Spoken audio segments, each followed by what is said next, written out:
Chicos, ¿cómo están? Nuevamente vamos a compartir otro de los ejercicios de la práctica 2 de estadística, la parte de regresión lineal. Bien, en esta oportunidad, el ejercicio 6, vamos a hablar que dice que un comerciante realizó un estudio para determinar la relación que hay entre gastos de publicidad semanales y las ventas. Registró los siguientes datos, o sea, el costo de publicidad, que sería nuestra variable X, ¿sí? Toma estos valores, y las ventas, que obviamente iba a depender de los costos para ver las ventas. Son todos estos valores de acá. Bueno, en la parte A nos piden hacer un gráfico de dispersión. En la parte B, encontrar la recta de regresión estimada para pronosticar las ventas semanales, o sea, ahí en función de los gastos de publicidad, que es X. En C, nos pide estimar las ventas semanales cuando los costos de publicidad sean de 35, y nos preguntan qué pasa cuando son de 75, si sirve o no estimarlos con la misma recta. En D tenemos que hacer un test de hipótesis con beta 1 igual a 6 contra la hipótesis alternativa beta 1 menor que 6, utilizando alfa 0.025. En el D tenemos que construir un intervalo de confianza de nivel 95 para la media de las ventas semanales cuando se gastan 45 pesos en publicidad, o sea que el valor del X está fijo en 45. Lo mismo en la parte F, un intervalo de predicción con el mismo valor de X fijo. Y en G nos preguntan qué proporción de la variabilidad total de las ventas será explicada por el costo en publicidad. O sea, qué tan bueno es el modelo, lo veremos con el coeficiente de determinación R cuadrado, ¿sí? Bien, vamos a ir haciendo. Primero, el gráfico de dispersión, que lo pueden generar, bueno, el profe Diego seguro se los va a explicar, si no lo explicó todavía, con un software, por ejemplo, como GeoGebra. También lo pueden programar. Hay un montón de software matemáticos que pueden usar. GeoGebra es uno de los más fáciles, es acceso libre, por eso capaz se los recomendamos, y porque también pueden hacer cosas de estadística en ese software también. Bien, gráfico de dispersión es simplemente hacer un gráfico de los puntos, ¿no? O sea, respetando el valor del X y del Y. O sea, cuando X vale 40, por ejemplo, Y vale 385. Entonces, gráfico el punto 40, 385, bueno, aproximadamente, ¿no? Sería por acá. Lo mismo con el siguiente punto. 20X y el Y, el X sub Y, ¿no? El X sub 2 sería este, ¿no? Y el Y sub 2 sería 400. 20, 400. Acá tenemos el 20, subimos hasta 400 que está por acá. ¿Sí? Ese sería el punto. Y así siguiendo podemos graficar todos los puntos. Obviamente a mano también se puede hacer. Pero bueno, las cuentas que después hay que hacer para encontrar los estimadores de beta 1 y beta 0 para construir la recta estimada, capaz que son, digamos, si son muchos datos, es más trabajoso hacerlo a mano. También se puede hacer con calculadora, y si no, bueno, con GeoGebra o con el Excel, como les mostró el profesor Diego, también lo pueden hacer. En la parte B justamente tenemos que encontrar la ecuación de la recta. Entonces, para eso, bueno, necesitábamos calcular, ¿se acuerdan? Un montón de cosas, el X barra, que era 1 sobre n, sobre la sumita de los XY, un promedio de los XY, un promedio de los Y sub Y, después los SXX, SX de II, ¿sí? Todos estos los podemos hacer, como les explicó Diego, con el Excel. En GeoGebra hay una parte también para hacerlo con ese software. Y bueno, y nos dieron estos valores. Bueno, este también lo vamos a necesitar para los otros incisos, por eso lo calculamos de pasada acá. La estimación de la varianza. Bien, para la parte B necesitábamos todos estos datos más que nada para calcular el estimador para beta 0 y para beta 1. Entonces la recta de regresión estimada en base a los datos sería esta. Los datos, la cantidad de datos son 12. Sería 3,2208 por X más este valor. Bien, ahora, ¿qué tenemos que hacer con eso? En la parte B ya estaría, ya construimos la recta estimada.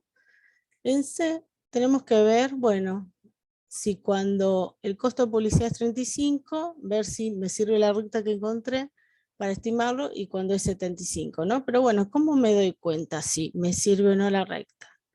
El valor 35 cae dentro del rango de valores que toma la variable X para el cual yo construí la recta, eso es lo que tengo que pensar. Entonces el 35 sí, porque el rango de los valores de X está entre 20 y 55. ¿Sí? Me puedo ayudar con el gráfico, ya lo tenemos graficado. ¿Sí? Si no, obviamente miramos acá en la tablita, ¿no? De estos valores, ¿no? Y uno ve, bueno, entre qué y qué se mueve el X, como mínimo a máximo. Y me fijo si el valor que me están hablando cae entre esos valores. El 35 sí cae, porque está entre 20 y 50. 55 como máximo. 50. Entonces, lo puedo estimar. Entonces, para el 35 lo puedo estimar y encuentro que el I estimado es 456.443,36. Y para el 75 lo podré hacer. Y si X fuese 75 me cae fuera de este rango, ¿no? Porque ya se pasa el 50, es mucho más grande. Entonces, para ese caso, con X75, esta recta estimada que encontramos no nos sirve, ¿sí? Tendríamos que tenerlo más datos como para poder construir una recta en la cual el rango de X se mueva hasta 75, hasta 80, como para poder estimar para ese valor. Entonces, en este caso, para 75 no es posible hacerlo, ¿sí? Porque cae fuera del rango de los valores de datos de registro para el X, ¿sí? Bien, en la parte D nos pedían, como les decía, un test de hipótesis. Bueno, entonces acá, recordando un poquito lo que ya vimos, como la muestra es n igual a 12, va a ser el test de hipótesis con la students, ¿sí? O sea, este estadístico que construimos con el beta 1 sombrero, acuérdense que beta sub 1, 0 es el valor fijo que es 6 en este caso, ¿sí? A eso hace referencia. Este es este de acá, ¿sí? El beta 1, 0, lo que llamamos beta 1, 0, como que está fijo, ese valor sería el 6. Bueno, este estadístico bajo hipótesis nula, ¿sí? Por eso reemplazamos por 6 después, tiene distribución students con n-2 grados de libertad, ¿sí? Como ya vieron en la teoría con el profe Diego. Entonces, busco el valor de sub 0, ¿sí? Reemplazando todo por el estimador, fíjense, acá sí necesitamos el estimador de la varianza y todo eso, en base a los datos, obviamente, de nuestra muestra, lo que calculamos al principio. Y tenemos que el t sub 0, el valor del estadístico, es menos 2.242.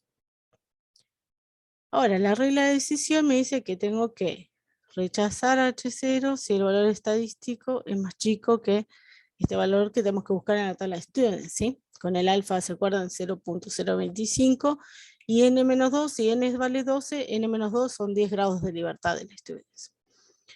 O aceptarlo en el caso contrario, ¿no? Bueno, entonces, para buscar este valorcito en la tabla, el alfa dijimos que era 0.025 y los grados, cuando le resto era n12, pero le resto 2, ¿se acuerdan? Bueno, estudien con n-2 grados de libertad, o sea, de 10 grados. Este valorcito lo buscamos en la tabla del students.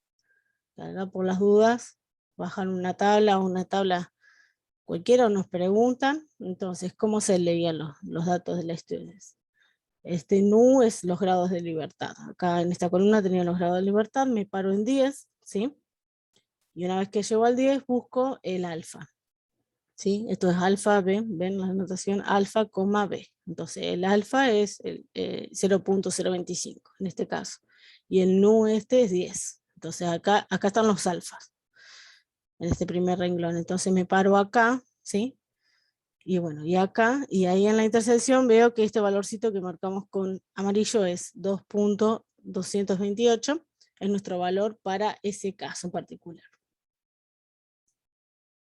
Entonces, bueno, como acá está negativo, ¿sí? Porque es menos el valorcito, bueno, por eso va a ser menos el 2.228.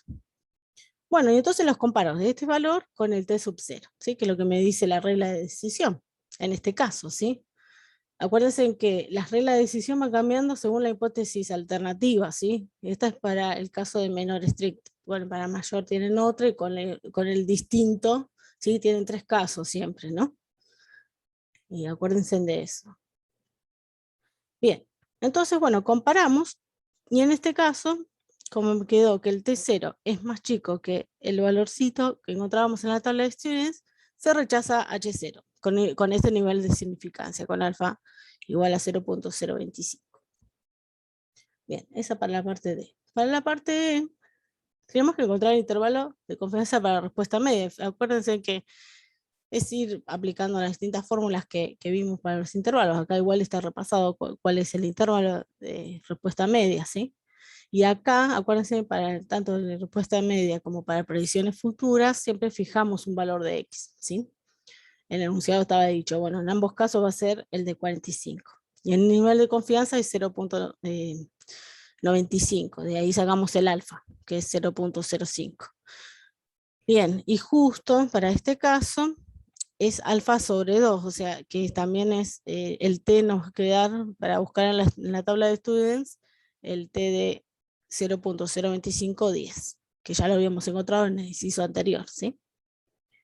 Bien, entonces bueno, reemplazo toda mi información y encuentro los extremos de este intervalo, ¿sí? En este caso nos queda de esta forma. Este es el intervalo que nos queda. De confianza al 95% para la media de ventas semanales cuando se gastan 45 pesos en publicidad. Bueno, para F hacemos algo similar, pero nada más que para el intervalo de confianza para futuras observaciones, pero el valorcito del X será el mismo, 45, el Y, sombrerito estrella estimado, va a ser cuando reemplazo en 45, obviamente puedo hacerlo porque está dentro del rango de que se movía X, ¿se acuerdan? Que era como máximo 50 el rango de X, entre 20 y 50. Entonces esto lo puedo evaluar, lo puedo encontrar, lo puedo armar al intervalo para futuras observaciones. Y bueno, el dato que necesitamos de la tablita de estudios también va a ser el mismo. Bueno, reemplazamos toda la información y llegamos a este intervalo de confianza para predecir ventas futuras. Bien, y por último, acá sería G, no F, está mal puesto. Vamos a analizar qué tan bueno es el modelo mediante el coeficiente de determinación, el R cuadrado. ¿Se acuerdan que el R cuadrado está entre 0 y 1? Pero la idea para que sea un buen ajuste lineal, o sea, considerablemente bueno, es que esté entre 0,5 a 1. Y lo más cercano a 1 es mejor, ¿sí? Si ya está entre 0 y 0,5, no es tan bueno el modelo, ¿sí? Entonces, bueno, tenemos que encontrar el coeficiente de determinación, haciendo las cuentas, el SSR, ¿sí? De vuelta, todas estas formulitas. Y en este caso vemos que nos da 0.40. O sea, que esto quiere decir que el 40% de las ventas está explicada por el costo en publicidad. Entonces, el modelo no es tan bueno para explicar la relación. O sea, que el modelo de regresión lineal no se ajusta tan bien a este problema. Entonces, capaz que hay que buscarle otro tipo de modelo. Se pueden construir aparte de regresión lineal con parábolas, con otras funciones. Pero bueno, nosotros no vemos tanto, solamente vamos a ver si se aplica bien o no a un modelo lineal, ¿sí? Bueno, esa es la idea para el ejercicio 6. Bueno, espero que les haya servido y nos veremos en algún otro video. Hasta luego, muchas gracias.